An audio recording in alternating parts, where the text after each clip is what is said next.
ეს არჩევნები მართლაც განსხვავებულია ყველა მხრივ წინა სხვა არჩევნებისგან, რაც ჩატარებულა საქართველოში ბოლო წლების განმავლობაში, როგორც საპარლამენტო, ასევე ადგილობრივი თვითმმართველობის არჩევნების ნაწილში. პირველ რიგში ცვლილებები არის პოლიტიკურ ველზეც. ოპოზიციონერი ლიდერთა დიდი ნაწილი არის დაკავებული, ისინი პატიმრობაში იმყოფებიან პარლამენტში ქართული ოცნების ინიციატივით შექმნილი დროებითი საგამოძიებო კომისიის მოთხოვნების შეუსრულებლობის გამო. მათ შორის ყველაზე მეტი პატიმარი ყავს კოალიციას ცვლილებისთვის.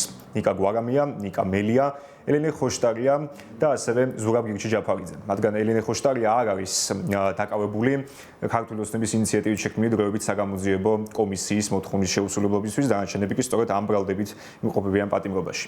კენჭისყრის პროცესთან დაკავშირებით განსხვავებული პოზიცია პოლიტიკურ სუბიექტებს შორისაც და ამომრჩევლებს შორისაც. ნაწილმა აირჩია ბოიკოტის გზა. პოლიტიკური ბოიკოტი კი მოიცავს ქუჩის პროტესტის გაძლიერებას და ადგილობრივი თვითმმართველობის არჩევნების, ანუ კენჭისყრის პროცესის არაღიარებას, როგორც ისინი ამბობენ. ნაწილმა კი ქუჩის პროტესტს ამჯობინა საარჩევნო უბნების მეშვეობით ქართულ ოცნებასთან დაპირისპირება და მიიჩნევს, რომ სწორედ საარჩევნო უბნების მეშვეობით შესაძლებელი არის მოქმედი ხელისუფლების დამარცხება მუნიციპალურ დონეზე. თუმცა ისინი არ ამტყუნებენ იმ მოქალაქეებს და იმ პოლიტიკოსებს, რომლებმაც აირჩიეს ქუჩის პროტესტის მეთოდი.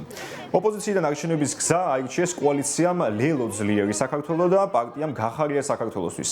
მეტიც 4 ოქტომბრის არჩევნებისთვის მათ ერთობლივი მემორანდუმიც კი გააფორმეს და შეძლეს შეთანხმების მიღწევა საერთო კანდიდატურებთან დაკავშირებით, როგორც თბილისში, ასევე ზოგიერთ რეგიონში.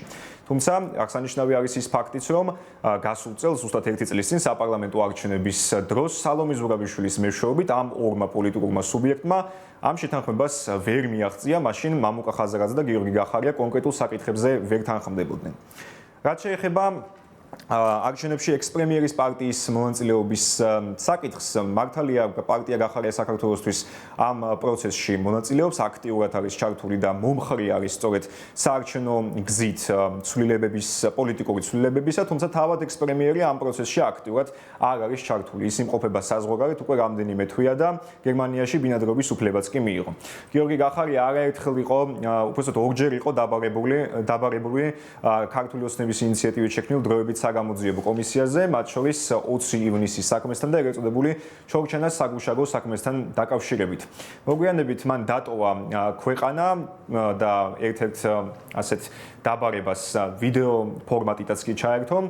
პარტიაში კი ამის მიზეზად იყო დასახელებული ის, რომ არსებობდა საშიშროება, რომ მმართველ პარტიას ექს-პრემიერი და ყოფილი თანაგუნდელი დაეკავებინა სამშობლოს ღალატის მუხლით და სწორედ ამის პრევენციის მიზნით, რადგან კიდევ ერთი ოპოზიციონერი პოლიტიკური ლიდერი არ ყოფილიყო საპყრობილეში, მათ ამის პრევენცია მოახდინეს. ეს არის პარტიის პოზიცია. ბოიკოტში მყოფი ოპოზიციონერი პოლიტიკოსები და პარტიები ამ არჩევნებს უწოდებენ რუსულ სპეცოპერაციას და აცხადებენ, რომ მოღალატეობრივი ნაბიჯი არის თუ ისინი იღებენ მონაწილეობას კენჭისყრის პროცესში. არჩევნებში 23 წლიანი გამოცდილების მქონე ნაციონალური მოძრაობა პირველად არიღებს მონაწილეობას კენჭისყრის პროცესში და მეტიც მათ დაკარგეს თავიანთი საარჩევნო ნომერი, ანუ ნომერი 5.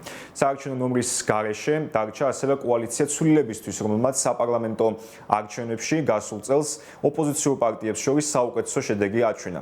თუმცა ორივე პოლიტიკურ გაერთიანებაში აცხადებენ, რომ პარტიულ ნომრებს დაიბრუნებენ მაშინ, როდესაც როგორც ამბობენ, ქვეყანაში ჩატარდება ახალი და სამართლიანი საპარლამენტო არჩევნები.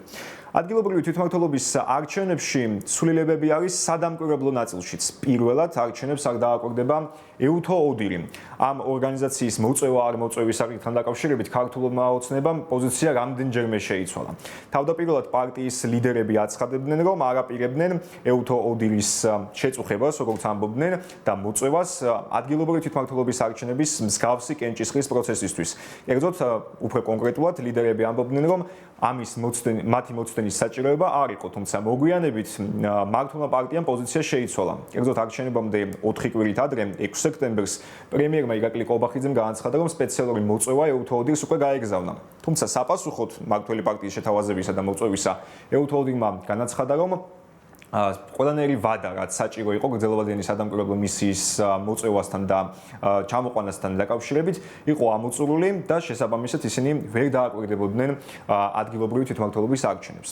აგრეთვე ბოლო პერიოდში, რაც კი ჩატარდა 2006 წლიდან მოყოლებული, ყველა ადგილობრივი თვითმმართველობის არჩევნებს დააკვირდა ეუთოდირი, გამონაკლისი იყო 2014 წელი, როდესაც ქართულმა ოცნებამ მოიწვია ეუთოდირი, თუმცა ორგანიზაციამ პირადი და კერძოდ ფინანსური მიზეზების გამო ვერ შეძლო სადამკვირვებლო მისიის გამოგზავნა საქართველოში.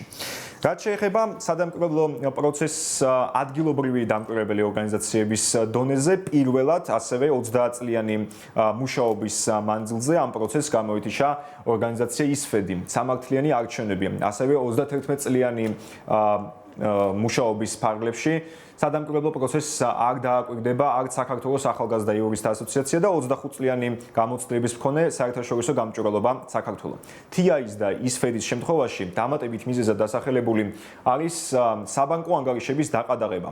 ეგრეთ წოდებული საბოტაჟის საქმის განხილვის პარალელურად და საქმეზეც არის აღძრული და დაწყებული გამოძიება პროკურატურის მიერ ამ ორგანიზაციების საბანკო ანგარიშები არის დაყადაღებული. გარდა ამისა, სამივე ორგანიზაცია მიზეზად ასახელებს არსებულ საკანონმდებლო ჩარჩოს და მიიჩნევენ, რომ მართლმა პარტიამ ბოლო თვეების განმავლობაში გააძლიერა, როგორც ისინი ამბობენ, რეპრესიული მექანიზმები, რაც ზღუდავს სადამკვირვებლო მექანიზმებს. სტანდარტული მისიით არ აკვირდება ისფედი, თუმცა აცხადებენ ორგანიზაციაში, რომ აპირებენ კონკრეტული განცხადებების თუ შეფასებების გამოქვეყნებას ზოგადად წინასაარჩევნო გარემოსზე, კენჭისყრის პროცესთან დაკავშირებით და პოსტსაარჩევნო პერიოდთან დაკავშირებით. ასევე 2012 წლის შემდეგ პირველად საქართველოს ჟურნალისტური ეთიკის ქარტია გამოეთიშა სადამკვირვებლო პროცესს, კონკრეტულად ეს ორგანიზაცია არ დააკვირდება მედიის საქმიანობას წინასაარჩევნო პერიოდში, რაც როგორც თავად ჟურნალისტური ეთიკის ქარტია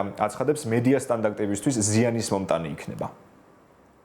პირველ რიგში ჩვენ შევხედეთ იმ პირობებს, რამდენად აკმაყოფილებდა საქართველოში არსებული წინასაარჩევნო გარემო იმ ასე ვთქვათ ძირითად პირობებს, რომელიც საჭირო არის თავისუფალი სამართლიანი და კონკურენტული არჩევნების შესატარებლად. ავიღეთ ვენეციის კომისიის კონკრეტული კრიტერიუმები, სამი პირობა არის იქ ნახსენები, ეს არის ადამიანის უფლებების პატივისცემა და მათი დაცვა და ეს არ უნდა იყოს პრობლემური ქვეყანაში, ეს საკითხი. მეორე ეს არის საარჩევნო კანონმდებლობის სტაბილურობა და არ უნდა ხდებოდეს საარჩევნო კანონმდებლობის განსაკუთრებით ძირითადი წესების ცვლილება არჩევნებამდე მოკლე ხნით ადრე და მესამე ეს არის პროცედურული გარანტიების არსებობა, რომ ყველა ჩართულ მხარეს შეეძლოს ადეკვატურად განახორციელოს საკუთარი ფუნქციები. და ამ მიმართულებით, როდესაც ჩვენ შევაფასეთ მდგომარეობა და ვინახეთ, რომ დიდწილად დარღვეულია ეს პირობები, არ არის დაკმაყოფილებული, ამიტომ პოტენციალი იმისა, რომ ჩატარდებოდა სამართლიანი არჩევნები თავიდანვე, სანამ დაიწყებოდა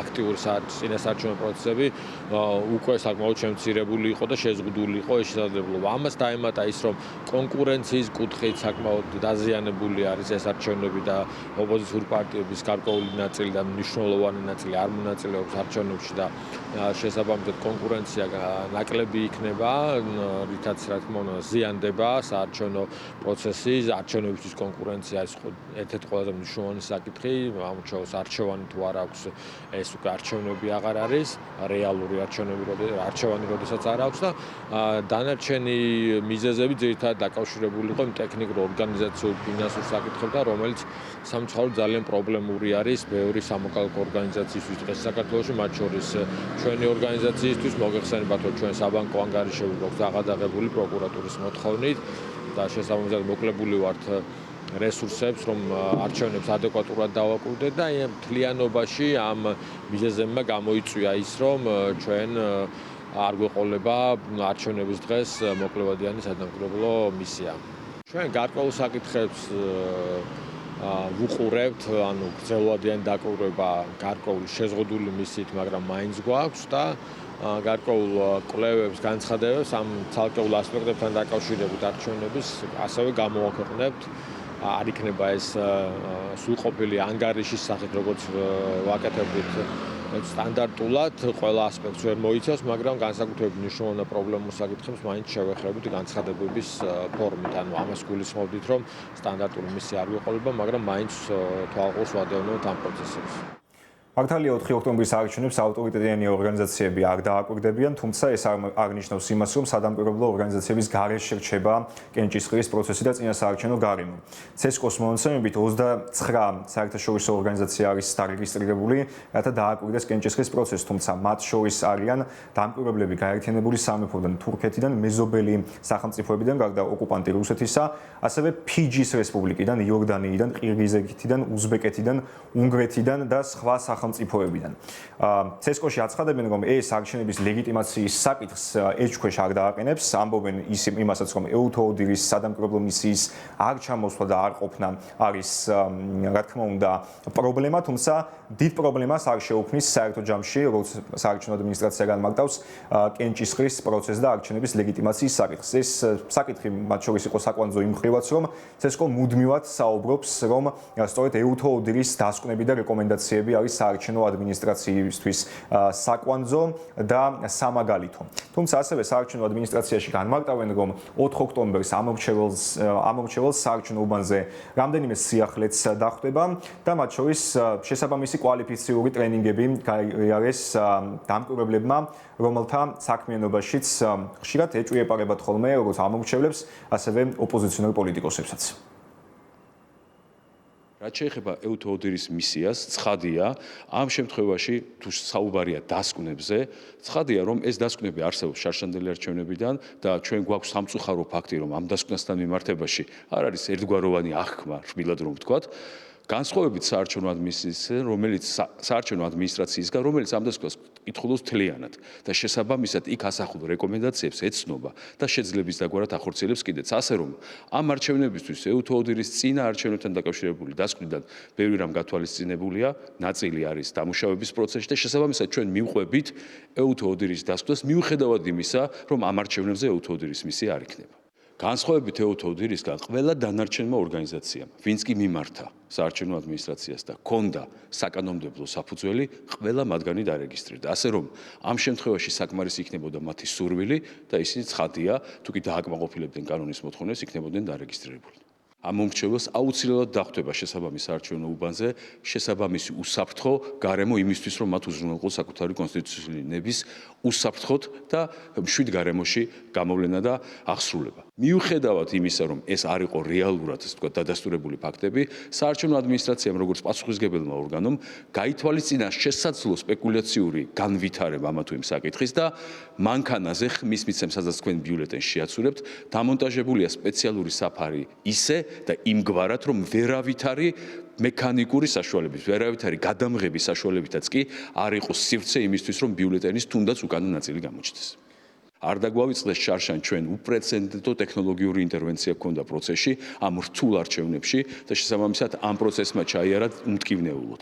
ეხლაც რამოდენიმე ეტაპიანი, 5 ეტაპიანი ტრენინგი გაიარა თითოეულმა საარჩევნო ადმინისტრატორმა, ასევე გაიარეს მზადება როგორც პროფესიულმა წევრებმა, ასევე პარტიების მიერ დანიშნულმა წევრებმა და შესაბამისად 4 ოქტომბერს საარჩევნო ადმინისტრაცია მთლიანად მზად იქნება მოემსახუროს ამორჩეველს. 4 ოქტომბრის ადგილობრივი თვითმმართველობის არჩევნებისთვის საქართველოს ცენტრალური ხელისუფლების მიერ კონტროლირებად ტერიტორიაზე სულ 3061 საარჩევნო უბანი არის გახსნილი, საიდანაც 90%-ზე საარჩევნო უბნებისა კენჭისყრის პროცესი წარიმართება ელექტრონული ფორმატით, ეს მუნიციპალური არჩევნების შემთხვევაში არის სიახლე. ასევე CESCO-ს თანახმად ამორჩეველთა საერთო რაოდენობა 4 ოქტომბრისთვის შეადგენს 3.513.818, თუმცა აქვე საგულისხმო არის საქართველოს სტატისტიკის ეროვნული სამსახურის ცნობა, ზოგადად საქართველოს მოსახლეობის რიცხოვნობის შესახებ. 2025 წლის 1 იანვრის მაჩვენებლით ეს სტატისტიკა შეადგენს 3.704.000-ზე მეტს. ქვეყნის მასშტაბით 64 მუნიციპალიტეტში იმართება საარჩევნო პროცესი, საიდანაც 5 თვითმმართველ ქალაქში უნდა ერჩიონ მერები, მათ შორის თბილისში და ბოიკოტში მყოფი ოპოზიცია, არჩევნებში მყოფი ოპოზიცია და არჩევნების პირველ ტურშივე გამარჯვებაში დარწმუნებული ქართული ოცნება. ასეთი არის საარჩევნო სურათი 2025 წლის 4 ოქტომბრის თვითმმართველობის არჩევნებისთვის.